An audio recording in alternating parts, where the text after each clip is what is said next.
അച്ഛാ, ഉം? ആ എഴുന്നേറ്റോ? ഇന്ന് ഏതാ ദിവസം? ഞായറാഴ്ച ആവാൻ ഇനിയും 2 ദിവസം ബാക്കിയുണ്ട്. ഓക്കെ, ശരി ശരി, കം.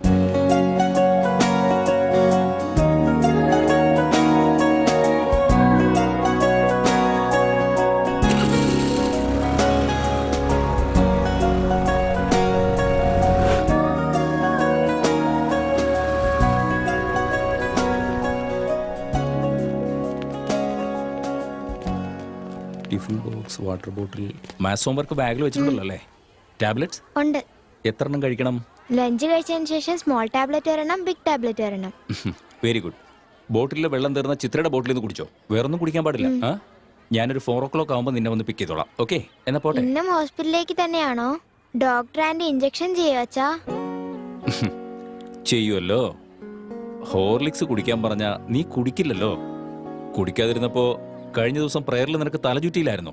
അതുപോലെ നിനക്ക് വീണ്ടും തലചുറ്റും. ഡോക്ടർ ആൻറ്റി നിനക്ക് ഇഞ്ചക്ഷൻ തരും. നാളെ മുതൽ ദിവസം ഹോർലിക്സ് കുടിച്ചോളാം അച്ഛാ. പ്ലീസ് അച്ഛാ, ഇഞ്ചക്ഷൻ വേണ്ട അച്ഛാ. ശരി ശരി, കാവ്യ ഗുഡ് ഗേൾ ആയെന്ന് ഞാൻ ഡോക്ടറോട് പറഞ്ഞോളാം. ഇഞ്ചക്ഷൻ വേണ്ട. ഓക്കെ, ആ ലേറ്റായി പോയി, ഞാൻ പോയി. ബൈ അച്ഛാ. ബൈ.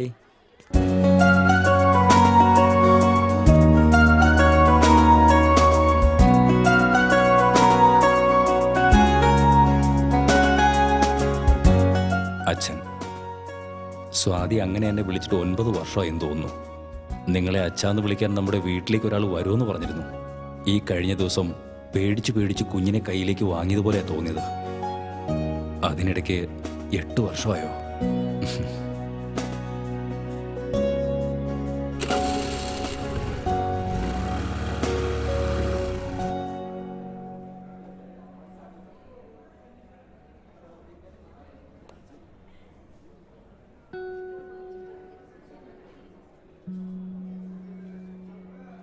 ചെക്കപ്പിനും മെഡിസിനും 500 രൂപ. വേറെ എന്തെങ്കിലും ടെസ്റ്റ് ചെയ്താലും അതിനും 500 രൂപ. മൊത്തം ഒരു 1000 രൂപ വിത്ഡ്രോ ചെയ്താൽ ബാക്കി 20,000 രൂപ അക്കൗണ്ടിലുണ്ടാവും. തല ചുറ്റി വീണിട്ടുണ്ടെങ്കിൽ എന്തെങ്കിലും ക്ഷീണം കൊണ്ടായിരിക്കും. വെയിലത്ത് 20 മിനിറ്റ് പ്ലേ ചെയ്താൽ ആർക്കായാലും തലചുറ്റിലുണ്ടാവും. ഇത്തവണ ഭക്ഷണത്തിൽ പിടിവാശി പിടിച്ച പറയുന്നുണ്ട്. കാവ്യക്കൊന്നും പറ്റില്ല. കഥ എഴുതാൻ നോക്ക്. എന്താ ഇപ്പൊ എഴുതുക? ജീവിതം എന്ന് പറയുമ്പോൾ ജീവിതം എത്രത്തോളം മനോഹരമാണോ അത്രത്തോളം ഭയാനകവുമായിരിക്കും. ഇത്രയും സന്തോഷം ഉണ്ടാവുമോ? ഡോക്ടറെ കണ്ടിട്ട് വരുമ്പോൾ ലേറ്റാവുമോ? കാവ്യയ്ക്ക് വേണ്ടി കഴിക്കാൻ എന്തെങ്കിലും വാങ്ങിക്കൊണ്ട് പോകണം. ആപ്പിൾ ആപ്പിൾ വാങ്ങിക്കൊണ്ട് പോവാം. കോൺസെൻട്രേറ്റ്. ജീവിതം എന്ന് പറയുമ്പോൾ ജീവിതത്തെപ്പറ്റി എഴുതാൻ മാത്രം അനുഭവം എനിക്കുണ്ടോ?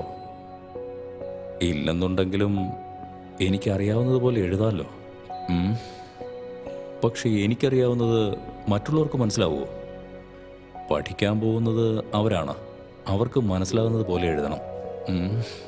അങ്ങനെയാണെങ്കിൽ അവരുടെ കഥ തന്നെ എഴുതേണ്ടി വരും. പക്ഷേ ആരുടെ കഥയപ്പോൾ എഴുതുക?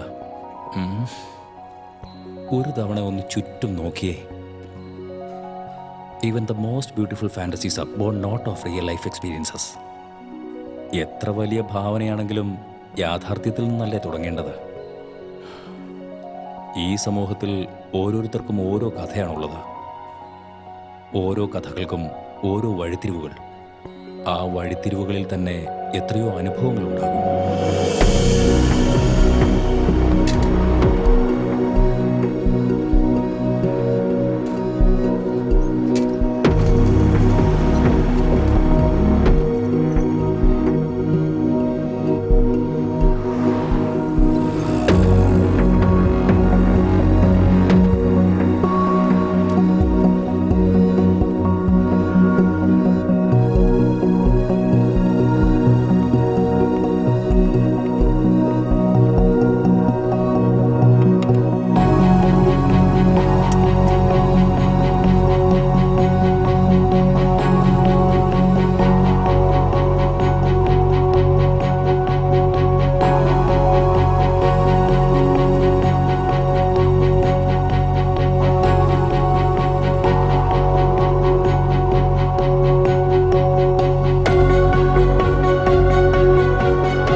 സാറേ വല്ലതും തരണേ, സാറേ എന്തേലും ഒന്ന് തരണേ. എന്തെങ്കിലും തരണേ.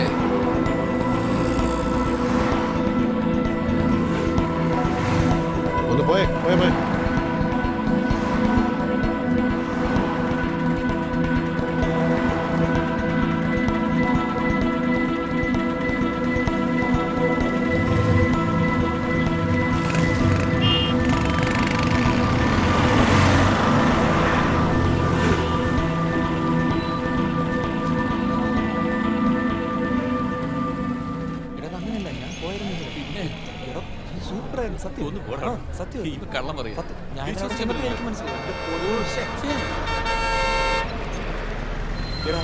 അവിടെ ചെന്ന് കണ്ടാൽ അത് മനസ്സിലാവത്തുള്ളൂ. നമ്മൾ ഇന്ന ഒരു കാര്യവും മനസ്സിലാവത്തില്ല.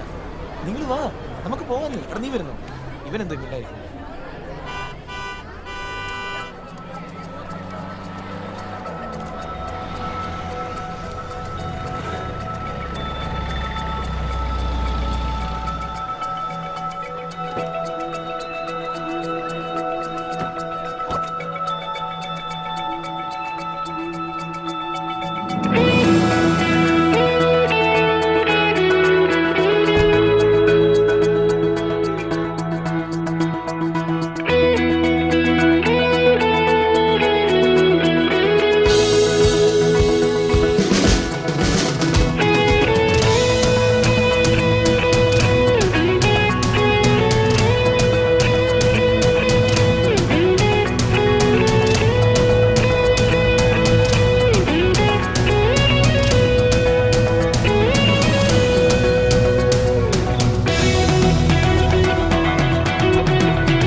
അതാണ് കാര്യം. എടാ നിനക്ക് വേറെ ആരെയും കിട്ടിയില്ലേ? ആ പെണ്ണിന് പൊളിറ്റിക്കൽ ബാക്ക്ഗ്രൗണ്ടാ ഉള്ളത്. പ്രശ്നമാവും കേട്ടോ. പ്രശ്നമായ ഇഷ്ടപ്പെട്ട പെണ്ണിനെ വിടാൻ പറ്റും എന്ന് വെച്ച് ജീവൻ കളയാൻ പറ്റുമോ? നീ അങ്ങോട്ട് നോക്കിക്കേ, അവളുടെ ബോഡി ഗാർഡിനെ കണ്ടോ? ശരിയാ, നീ പറഞ്ഞ പോലെ രേണു എന്നെ നോക്കാതെ ക്ലാസ്സിലേക്ക് പോയി കഴിഞ്ഞാൽ ഇത് അങ്ങനെ തന്നെ വിട്ടേക്കാം. ചിലപ്പോ നോക്കിയാലോ.